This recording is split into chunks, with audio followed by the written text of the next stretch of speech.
For Wednesday in Holy Week, April 5th, from the 13th chapter of John. When Jesus had thus spoken, he was troubled in spirit and testified, "Truly, truly, I say to you, one of you will betray me." The disciples looked at one another, uncertain of whom he spoke. And one of the disciples, whom Jesus loved, was lying close to the breast of Jesus. So Simon Peter beckoned to him and said, "Tell us who it is of whom he speaks."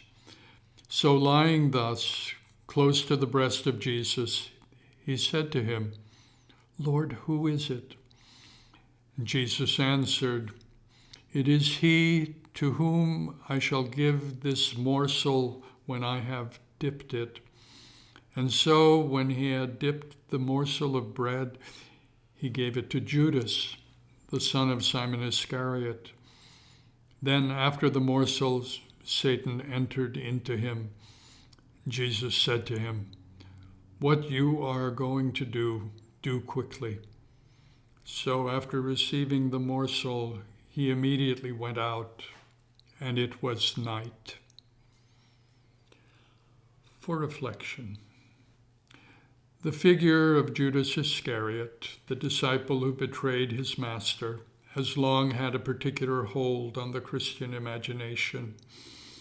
At the earliest layer of the narrative and the first generations of the church, one can see such bitter anger against the betrayer of Christ that two of the disciples give two different versions of the dark fate that awaited him. In more recent times, though, the story has been told with more kindly speculation about Jesus. He was, after all, fulfilling a necessary role in the story, and it would, moreover, not be hard to imagine that he was motivated not by hatred, but by faith in Jesus, perhaps hoping to force Jesus' hand to prove himself the Messiah, the one who would bring down judgment upon the Romans and overturn the corrupt establishment in control of the land. Modern tellings of this story have even sometimes cast Judas and Jesus as joined in some particularly strong bond of friendship. Such speculation seems legitimate and certainly preferable to imagining Judas as a one-dimensional villain.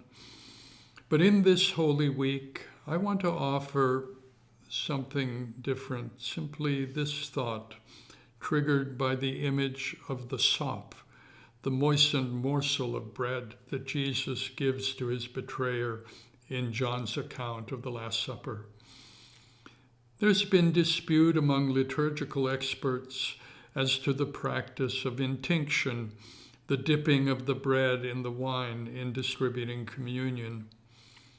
I have had no strong opinion about that, but I note that for practical reasons, such intinction has become more common in recent years. The thought that I want to share is rather this, that such communing with intincted bread can be a calling to mind of this memory of Judas and Jesus. I too am not merely a weak and unworthy disciple.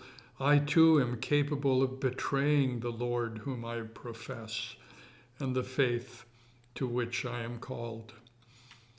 So to think of that the very bread that signifies my forgiveness and salvation is given to me also as a disciple like unto Judas, is to acknowledge a truth worthy of remembrance, regardless of whether the actual bread of our communing has been moistened with wine or remains separate and dry when we receive it.